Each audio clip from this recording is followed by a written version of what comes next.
Welcome to Live at 5 here on Coaching the Man, and it's not quite as live as it normally is, but I am joined by a very, very special guest. He is a thespian of sorts, a very talented one, and I had the pleasure of working with him this year. But he has a very interesting story, and I think it's really important to highlight these things when it comes to Movember. And indeed, when we're talking about men's health, men's mental health, I really had one person that I really wanted to chat to. We had many a conversation on a bus to and from a theatre in the lovely Saudi Arabia. So it's nice to have you here. Welcome, Ali. Hi, thank you very much for having me. It's lovely to see you again. It's good to see you too. So it's been it's been definitely over a month since we came back from Saudi. Yeah, just over a month. Just over a month. So how are you settling back into the lovely weather of the UK? Back from it's so. Do you know? I was thinking. I was watching a little tiny bit of video that I shot out the window of the plane as it was landing at Heathrow. Yeah. And all I'm going on and on and on about is, isn't everything green? Oh wow, isn't it green? Oh, it's so green. You know, because you were over there and it's just like brown and reddish brown. I think it's interesting. And then getting out for granted. It's so cool. And I'm still kind of telling people, you know, the thing about Saudi, it's so hot, which is stating the obvious, but it really was hot.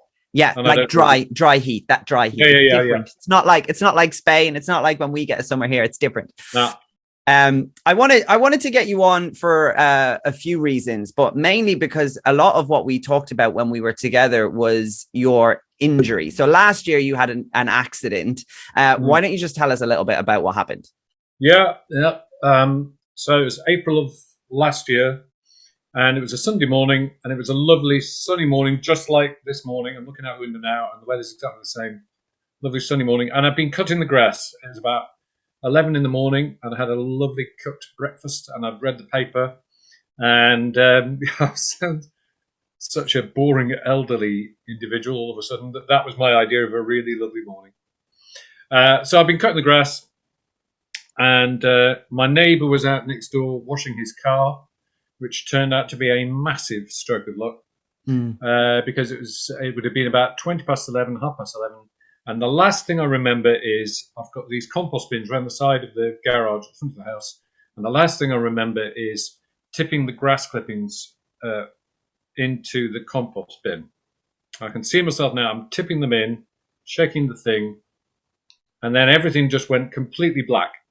And the only it's not really a memory, it's more of a sort of an impression I have, is that I'm falling backwards down a well. And I seem to have a vague idea that I can hear sort of weird electronic sounds or electronic music or something. But the main thing I remember thinking was, I'm dying.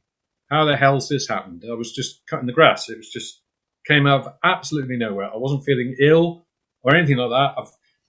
I'm pretty sure I'd had COVID. That was in April, and I'm pretty sure I'd had COVID in March, just before everything started to lock down and everybody was getting really, really aware of what COVID was like. I'd had 3 weeks of basically coughing continuously and 2 nights where I hadn't slept at all because I was coughing so much. I'm fairly sure I'd had COVID. So whether it was related to that, I don't know. But anyway, so I'm out, and the only thing then that I'm even vaguely conscious of is at one point I sort of opened my eyes and I can feel everything shaking around me. And I opened my eyes and looked up, and there's a guy in a green shirt facing me, and he's a paramedic. And apparently, I don't remember this, but apparently I was told afterwards, I said, I'm dying, aren't I? I'm dying. Please don't let me die. And he said, no, you're not dying, but you've really hurt yourself. We've got to take you to Nottingham, which is why you're in this helicopter. And at that moment, I could feel everything shaking, and basically the thing was lifting off. And I looked out the window down to the side, and I saw the roofs of the houses just near where I live. And then it sort of banked to one side, and I saw the Lincolnshire fields all spread out beyond me with the sun on them. And I remember thinking, what a beautiful day, what a beautiful day. And then everything just went away again, and then I opened my eyes again, and I was in either A&E or casualty, or whichever ward it was on. Or wherever I was in the Queen's Medical Centre in Nottingham, being given a piece of paper to sign. And basically they said they didn't know what happened. My neighbours had found me. Basically I'd sort of assaulted my neighbours. I don't remember any of it. But one of my neighbours had got me trying to walk away down the drive with my foot hanging off, basically. So And basically, you had actually broken your ankle. What I love about you fractured. telling It was this, an open ankle fracture, so the yeah, thing was sort of hanging off. It's revolting. It's like a horror film, the way they describe it. And they called the police and the ambulance, and they're flying. Basically, they got the helicopter in to fly me to the hospital. And there was a sort of a 40% chance of me losing my foot completely. And they saved it, but there's like a metal plate in there. And I'm very lucky in one sense that what I did, I could have lost my foot completely. I didn't, but I have been left with a life-changing injury, which is where everything sort of starts from. yeah, And then for 2 and a bit weeks, I was in the hospital. I had 3 operations. And for a long time afterwards, I was in plaster and then in a boot and gradually regaining a little bit of what I had. And for a long time, the full kind of impact of what I'd done didn't really hit me, because the thing was, at the same time, COVID had really locked everything down. And I was staying at my partner's and being looked after to a greater or lesser extent, having everything done for me. So I was kind of secluded anyway, and in a time when the whole world was locked down anyway. So it wasn't like there was anything going on that I was particularly missing. It was the weirdest time to be kind of. So the whole world is locked down, and within that lockdown, you're in another lockdown of your own. It's just weird, which meant that for a long time, I was kind of sort of secluded from the real impact of what I'd done, the life-changing side of it. yeah. And then the months went by, and gradually things started to start moving again. And then there was, I think the impact really started to hit me when I began to be sort of mobile again, and I could start cycling again and swimming again. But at the same time realizing what I couldn't do, which is basically everything that you don't think about doing, like walking properly, running, hopping on one foot, dancing of any sort. Yeah. And that, in the last few months especially, has really started to hit.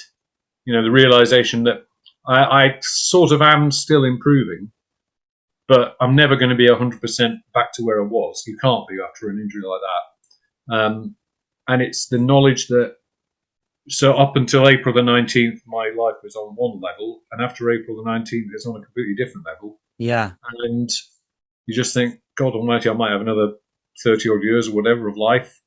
And it's very, very hard to deal with sometimes. I want to talk about that as well, but I just want to go back, because what I love about your story, but also equally like really hate, is that you're so good at telling a story. Very, very good actor, good storyteller, that it's I know I could feel the story coming because I already know it. And I was like, oh God, but there was a real interesting moment, because the biggest part of the blackout that you had was that you were walking around with this broken ankle that was like almost sideways, and you said that there's still an impression of your leg bone in the grass before. Oh yeah. Well, to be honest, the first neighbour who found me has moved out in the last few months.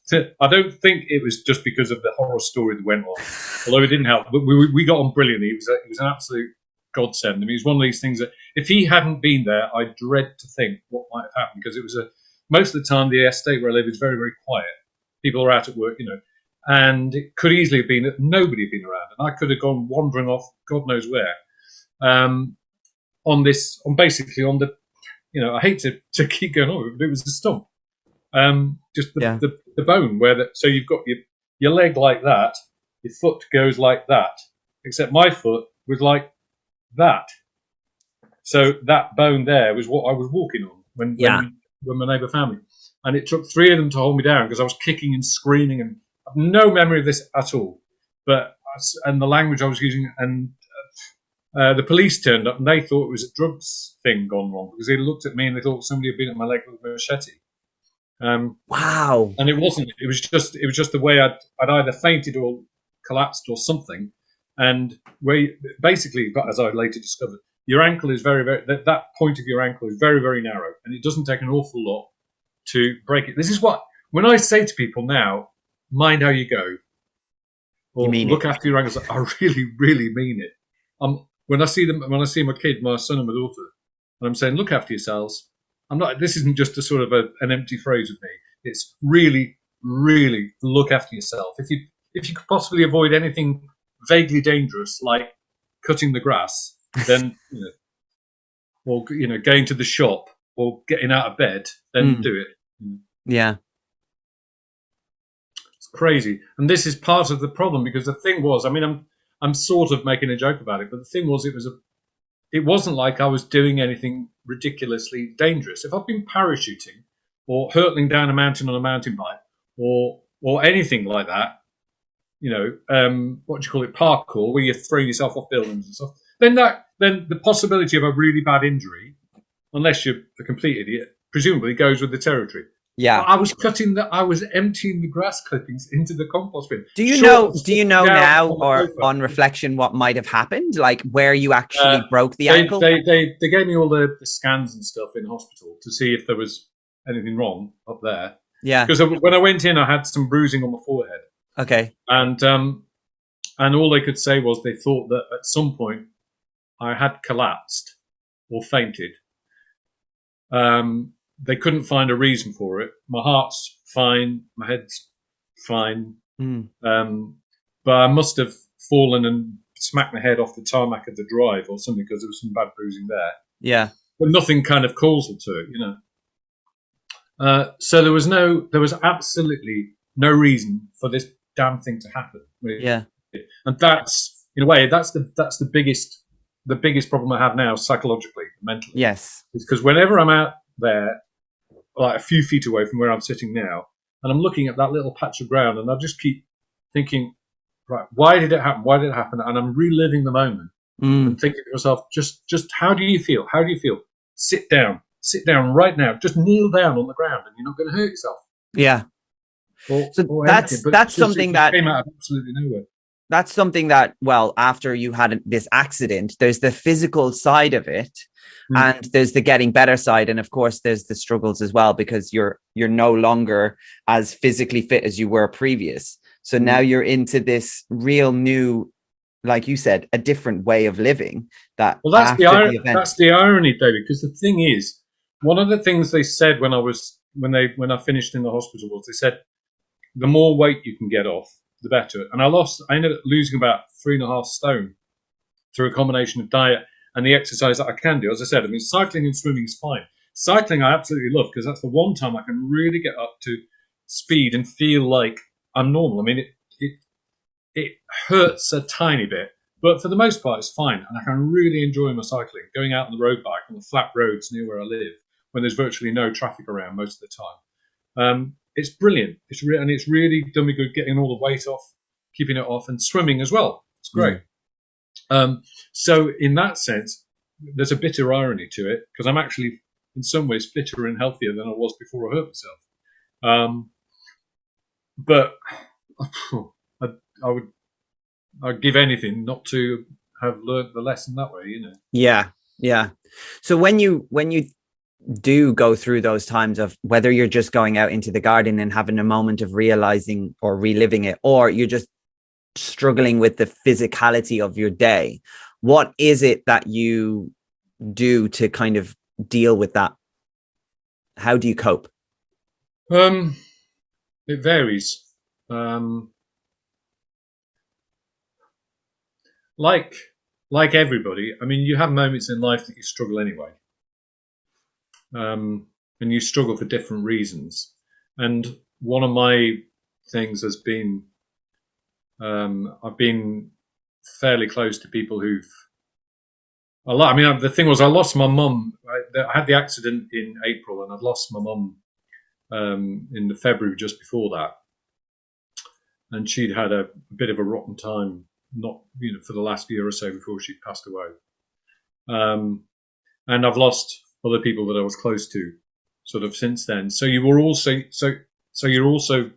kind of conscious of the fact that, as I saw on a poster once on somebody's wall, enjoy life, this is not a rehearsal. Well, enjoying it is just not realistic. You can't enjoy it 100% of the time, as I sure as hell have not enjoyed this damn thing. Yeah. But as I also heard somebody say, the thing about smacking your head off any kind of brick wall is when you stop smacking your head off the brick wall, it stops hurting. And for me, the brick wall is the thing of the reality of what happened to me, and not knowing why it happened and all the rest of it. And I suppose my way of coping with it is that realizing that I can stand out on the drive and look at where it happened for as long as I like, and do that. Just don't do this. Relive the moment and make it happen differently. Except it's still going to be the same afterwards, and I'm still going to have that same sort of little minor problem getting back in the house because my foot doesn't flex properly. Yeah. And on the other hand, you could do something vaguely productive with your time. I mean, at the moment, for example, as we were saying before we started, I've got Panto coming up. Yeah. I've got my lines to learn, and I don't learn my lines by standing around doing "oh, poor me" thing. And also, especially right now, as I said, I've been close to somebody who died from COVID, and there's so much misery around in the world. I was watching the news this morning from Afghanistan that we were so close to in Saudi. I remember thinking about that as we took off from Bahrain and thinking how close we were to Kabul. Mm. There are. I mean, it's stating the obvious in a way. Well, it is stating the obvious, but there are plenty of people infinitely worse off. Yeah. Than me. You get but one that go doesn't at life, really discount your feelings, because I suppose they are real. I wonder if, you're quite old school, but also you strike me as someone who's always been very affectionate and emotionally able to express yourself. Is there a part of you and the masculine side that is like telling you or has told you in the past to, man up and be okay? And what do you do when that comes? Absolutely. Yeah, absolutely. I mean, my dad had multiple sclerosis for most of my life. I mean, he was diagnosed in the early 70s and he lived for another 30 odd years, gradually deteriorating. He also had this frantically painful thing. A lot of doctors have said it's the most painful thing you can have happen to you. It's a thing called trigeminal neuralgia, which is like a nervous condition down the side of the face, and it's akin to having an open. I've heard it described as like an open tooth being drilled without anaesthetic. But it just goes on and on and on and on and on. And Dad had that at a time when they couldn't really do an awful lot about it. Now they can manage it far more effectively, and I've met people who do it. But when Dad first getting it in the 70s, we had this nightmare thing of him just screaming. Oh, it's just the most terrible thing. That combined with the onset of multiple sclerosis, and I don't know. I mean, I think when I was a kid growing up, I would definitely agree that the world has changed. There is a far healthier, I would think, attitude now to men's mental health than there was certainly when I was at school. The idea of talking openly about your feelings when I was at school was an absolute anathema. The one thing I was a teacher for a long time.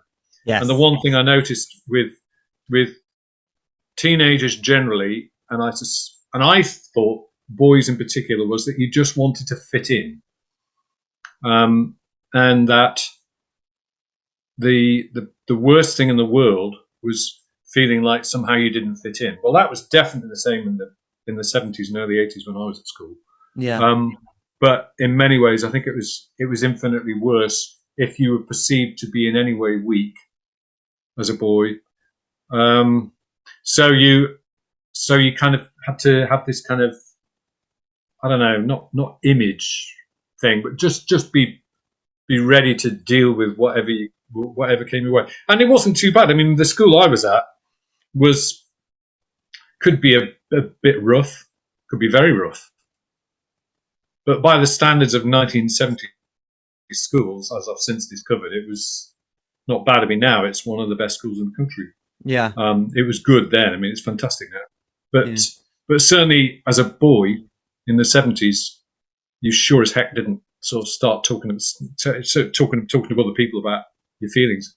Yeah. It So was, how do you go from growing up in an era or a time where you just don't talk about your feelings to becoming somebody who is quite happy to open up and ask for help, which I'm sure certainly in the past year or in your life you've had times where you've needed to do that?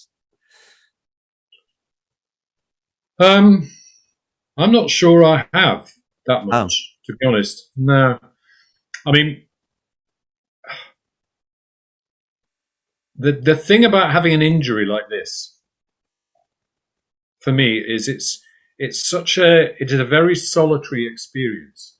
You hear the expression, I can't think what the saying is, but it's something about if you want to know the nature of a man's heart or what's in a man's mind, then walk a mile in his shoes, or yes. something along those lines.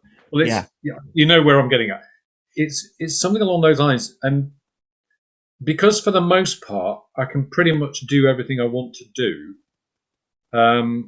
and I've started working again, and so far I've been pretty much able to do everything I'm required to do at work. I'm waiting for the moment when they say, right, run over there, and I have to say, sorry, or hop on your right foot up those steps. Yeah. Um, but that hasn't happened. Um, so from that perspective, I've maybe been a bit lucky. Um, but as far as asking for help's concerned, I haven't really been that good. I mean, I suppose what I want is not help. Basically, I want somebody to wave a magic wand Yeah. and I've kind of what I've googled has not been mental health. It's been what if money was no object, what could the best surgeon in the world do for my ankle? Could it be rebuilt and all that? Mm. Which is just a complete waste of time because they've done what can be done. It's that kind of injury.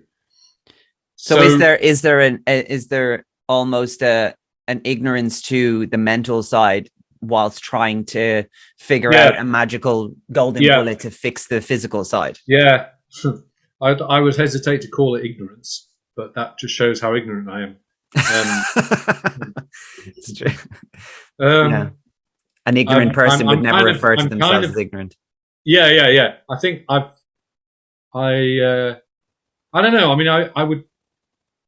There are one or two guys I know of my age or thereabouts that I would be interested to talk to about it at some point. Um, but I'm not at all sure that simply saying, "Look, I'm really, really struggling. Um, I can't see any way forward," and all of that kind of thing. I'm I don't feel like I'm teetering on the edge or anything like that. Yeah. But there are days that you just think, what the hell's is the world going to be like in the next 10, 20 years? But then you think, but that's the same for everybody, of course. Yeah. The only difference for me, marginally, is that this thing happened to me, but I've come through it, and I'm still doing what I used to be able to do. There's certain limitations that weren't there before, but I'm still kind of working away at it. So leave the resources for the people who really, really need it, I Yes. suppose, is my attitude.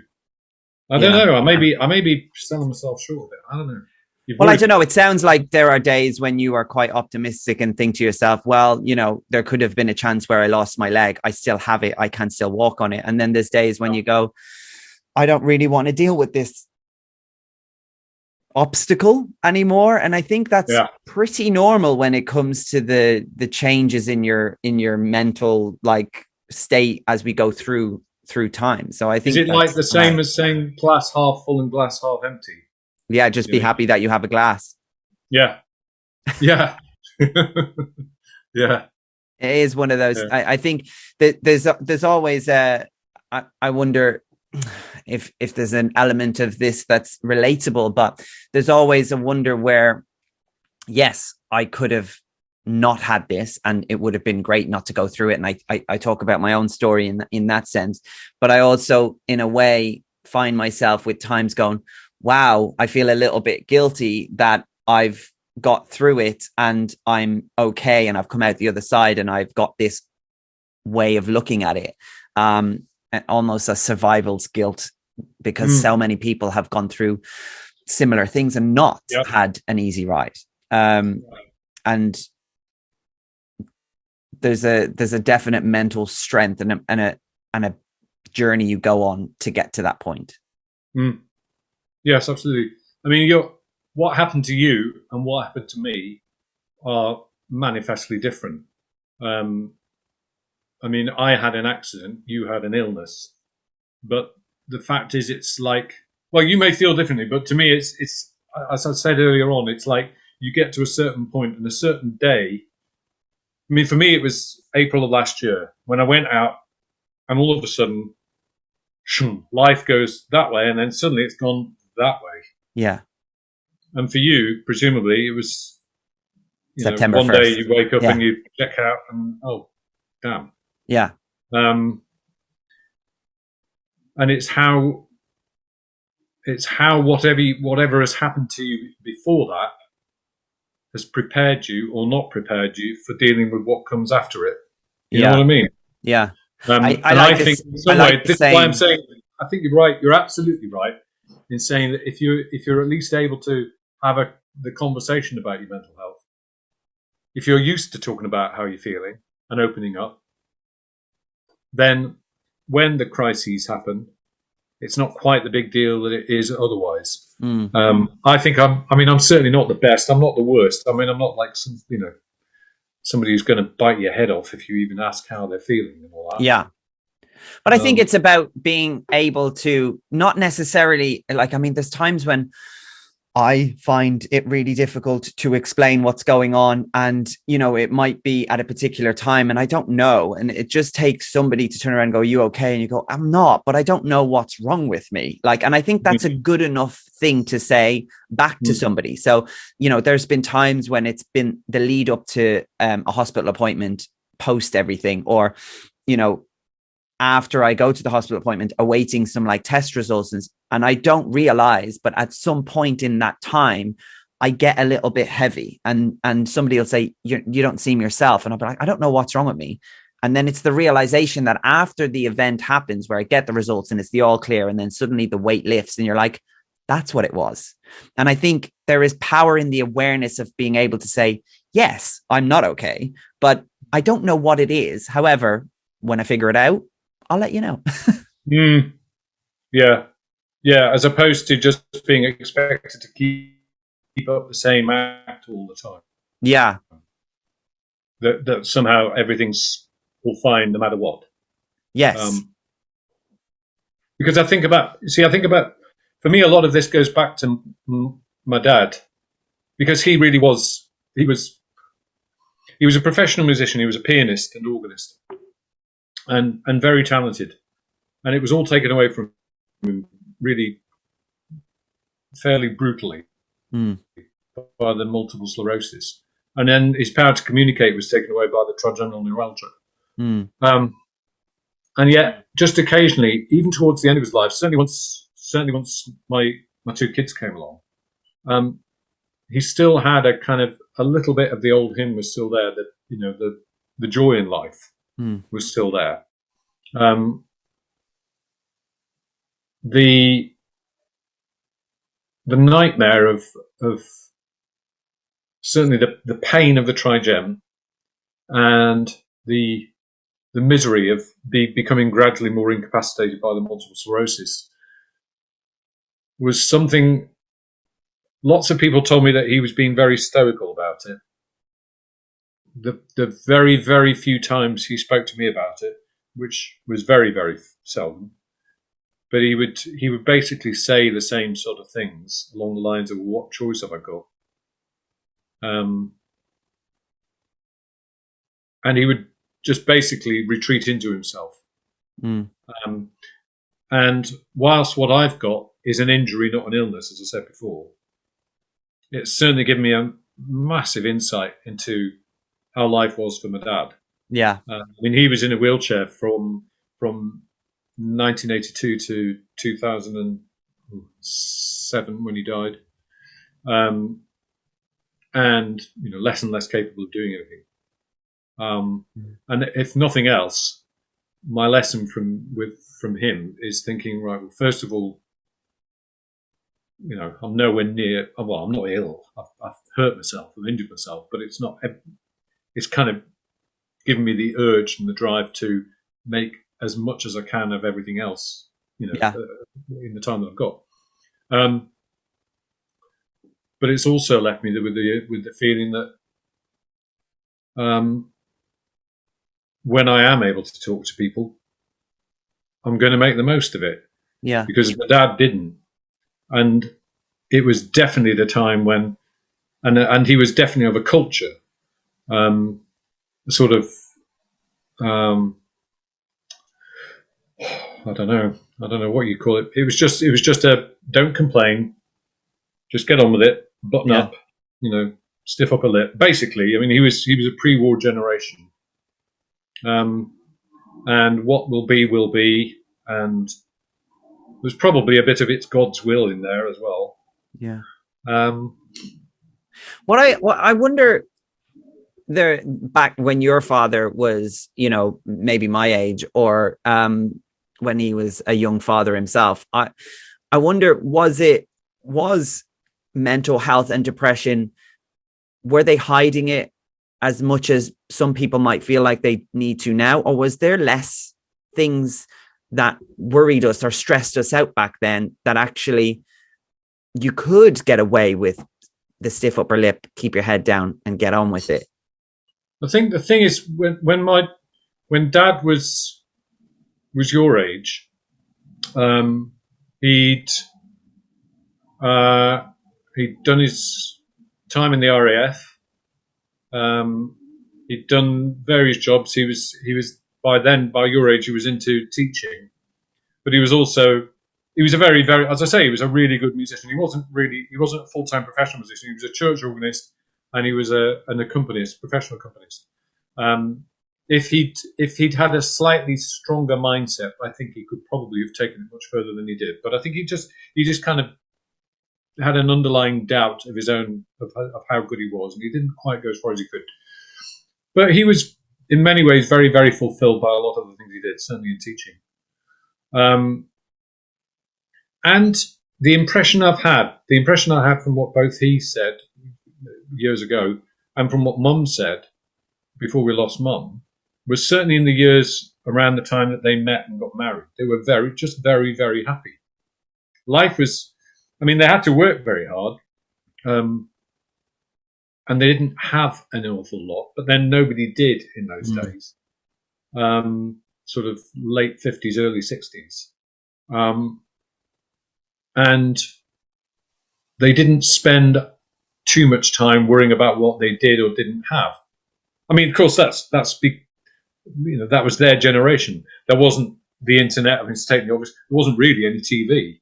Yeah. There wasn't that kind of social pressure to be of a certain standard of anything, or to have certain possessions or whatever. If you happen to have a car, well done. If you had a nice tablecloth, that was a big deal, Yeah.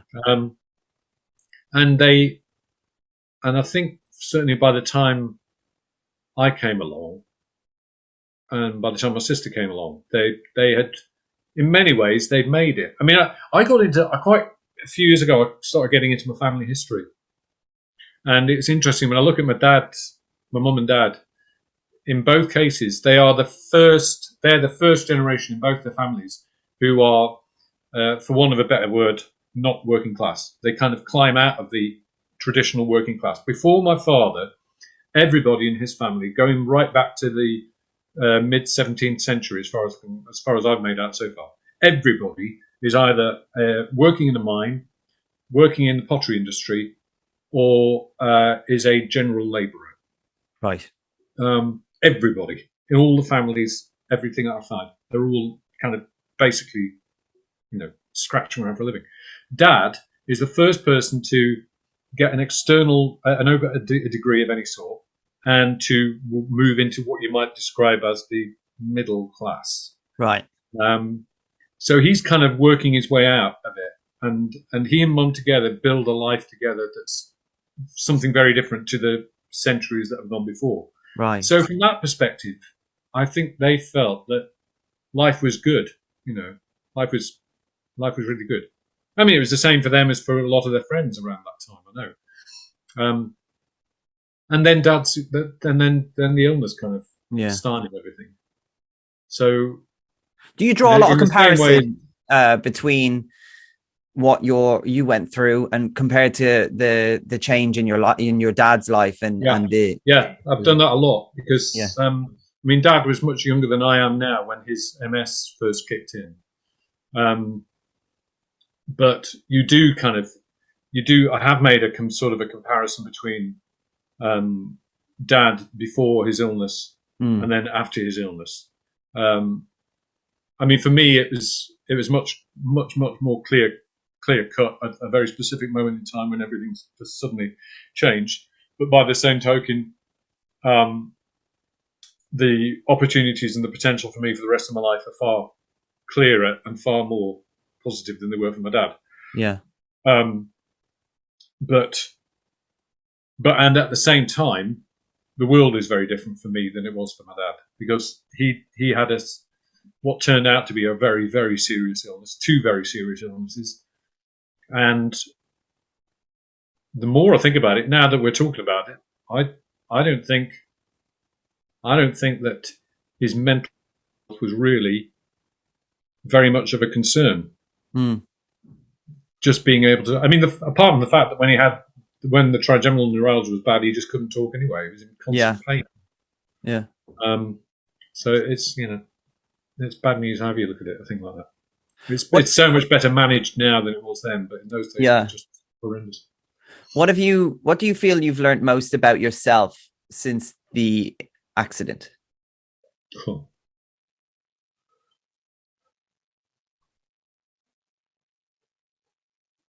I definitely know it's not about myself really, but I've heard it said, and I know for sure it's true. Your brain can be your best friend or your worst enemy, depending on how the day is going, depending on what news I've had, if I've had a job confirmed, or if I've had days like I was having in Saudi when I could barely put any weight on my foot at all, and it was just horrendous. Or if I've been out, it's a lovely sunny day today, I'll go out on the bike in a little while and I'll have a good bike ride and come back and feel really, really good for it. And carry on learning my lines for Panto. And I'll feel, not too bad, really.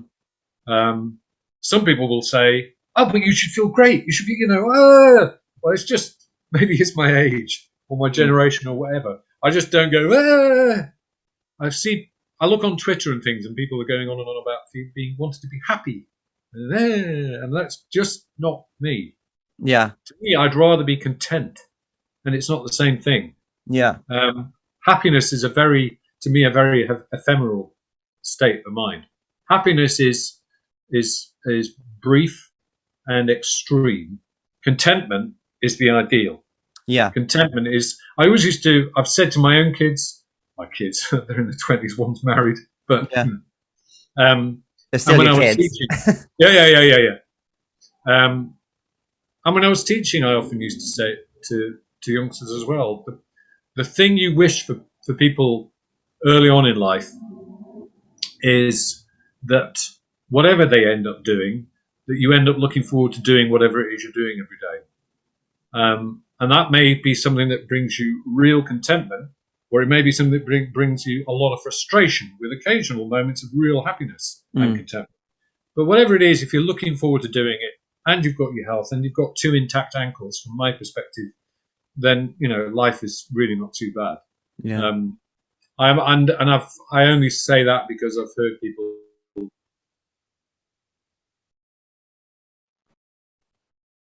I do the between acting jobs, and especially if now and again I've gone into schools when they know what I do when I'm not teaching, and and you have people say, "Oh, you're an actor," are you famous?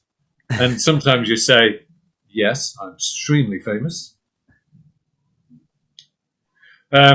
Most of the time I just say, no, I'm not famous. That's why I'm in this school today. Yeah, yeah.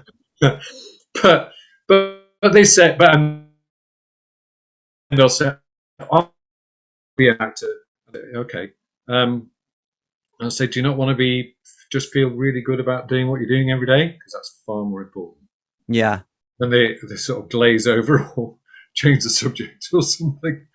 But to me, that's how things are these days. If I can, when I'm working, I mean, that's the other side of the coin, because now I'm in acting. As any of us, as we all know, there are very, very few professions, if any, that are more that are less set up to deliver positive mental health. Yeah. The performing arts. Mm. The chances are you're going to be sitting around waiting for the phone to ring or the email to pop in to say you've got another job. Most of the time, it doesn't happen. Most of the time, you either do your self-tapes or your castings or auditions or whatever, and you don't get it.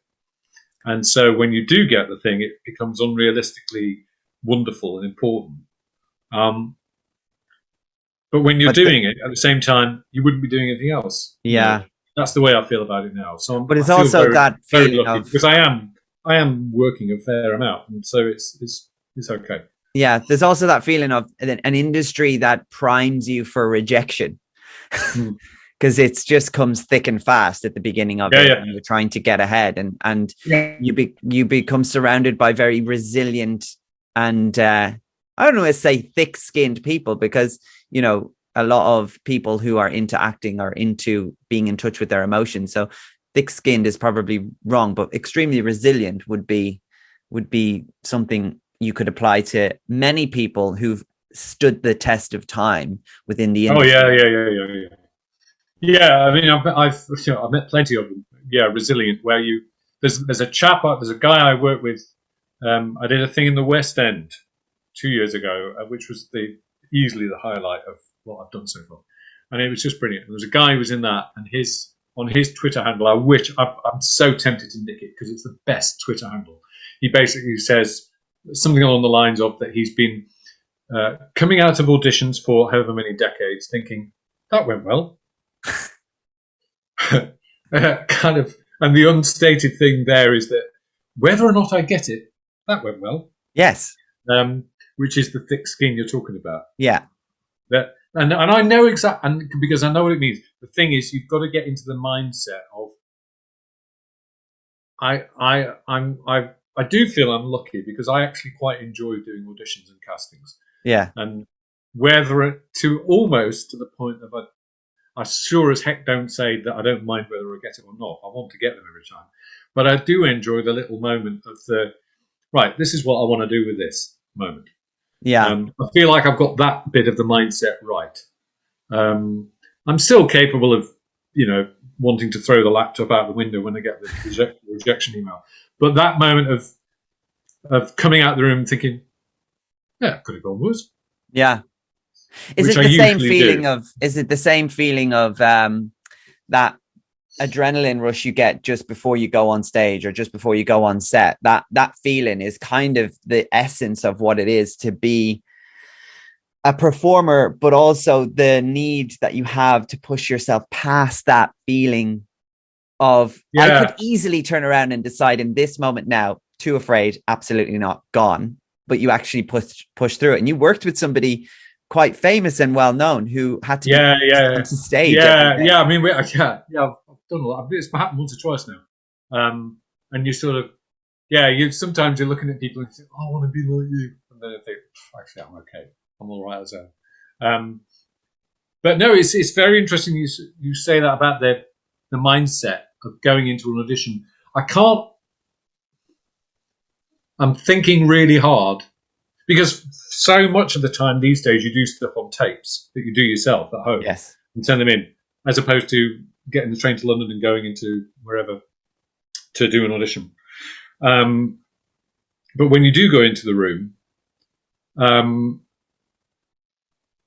it varies massively. I mean, sometimes you're given stuff that you've got to have learned and prepared a performance, and then I really do get the kind of free song. Okay, I'm actually rather looking forward to showing them what I've imagined with this, or what I'm doing with this. I enjoy that. The thing I've never really got into, and it happens a lot. Well, it has happened a lot. Everything's shut down, obviously, for ages, but it's starting to happen again now. But when you go into a room and they say, right, shows your hands, shows you haven't got any tattoos, choose your profiles, okay, shake your head around a bit and pretend to be a tree, and great, thank you, and you're out. And that's the oddest experience. Yeah, that's like 10 minutes of my life I'm not going to get back, you know. But other than that, and then occasionally you get the damn job anyway. And you think, what did I do? What did I do right? What am I doing wrong the rest of the time? But no, it's, as I say, as far as your mental health's concerned, it's not the best job in the world.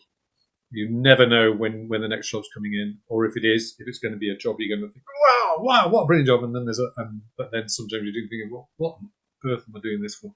Yeah. But most of the time, 90% of the time, it's you're just thinking, oh, this is brilliant fun. I really enjoy doing this. So, what is the biggest piece of advice that you've ever learned about your mindset to this point, and how to manage it? Or even something that you've learned just generally by going through it? I would only, to be honest, reiterate what I said before about the brick wall thing, about smacking your head off a brick wall. If you stop smacking your head off the brick wall, it stops hurting. Yeah. Whatever the brick wall is. Yeah. That's not the same as giving up. And it's not the same as feeling like there are things that you want to do and things that you want to struggle to achieve. Yeah. And situations that you want to change. I suppose it's the same. There's a prayer, and I can't think exactly what the wording is, but it's something along the lines of, give me grace to do this, give me wisdom to do this, and something else to know the difference. Oh, it's one of the things they say specifically in I believe they use it in AA, in Alcoholics Anonymous. All right, is that it? All right, okay, sorry. It shows how carefully I've been listening, but it's kind of it's a very good way of looking at things. If you know first, but I mean the bottom line is be nice to yourself.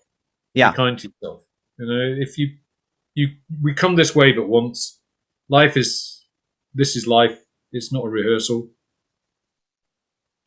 If you stop smacking your head off that brick wall, it will stop hurting. Yeah. But make a distinction between a brick wall and a wall that may be made of things that look like bricks but actually are a bit more malleable. This is true. When you take yourself out of a situation that's uncomfortable, suddenly the healing begins, and you start to feel better, I think, is the essence of what that kind of says. How do you feel generally? Are you content about what the future looks like now, or is it a daily struggle, monthly struggle, occasional? It's hourly struggle. It's an hourly thing, not mine daily. I mean, it's it just, again, I don't think I'm different to most people in that, you know, things will happen to affect my mood. I mean, it might be I'll get an email this afternoon saying I've got something or I haven't got something, or I'll go for a nice bike ride in the sunshine and I'll feel really good for that. I think the one thing I always take a really big plus from is I feel I've recognised that there's always more you can do for yourself than sometimes we think. That your mental state is that, you know, it's just in terms of things like exercise,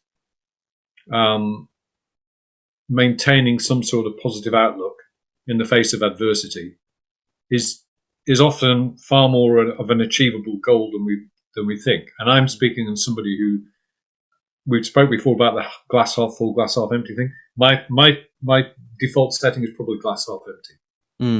And because I've now got this thing that's happened to me that means I've got more of a reason for the glass half empty mindset, makes it even more important that I'm doing whatever I can, whenever I can, to try and get the glass a little bit half full, And I guess the bit about knowing that you have a glass is realizing that if you go out for a bike ride or you go for a swim, is knowing and being very confident in the knowledge that when that's done, you will feel good.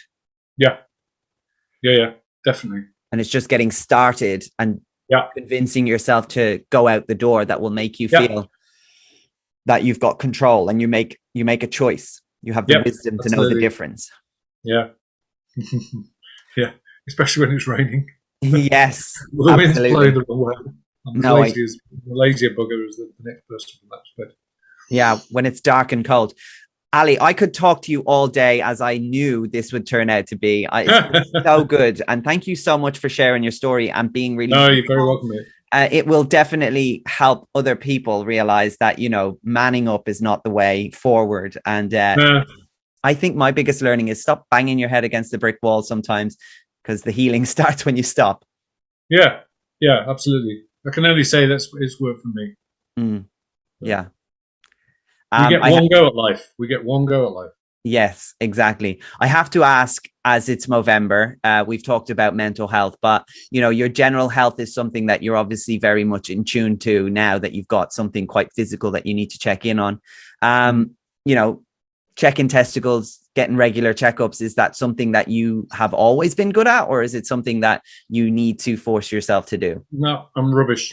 I mean, my understanding is from my age, I'm heading into my very late 50s now. So my understanding is my concern is, you check your testicles anyway, but my prostate as well. So I'm very, very aware of that.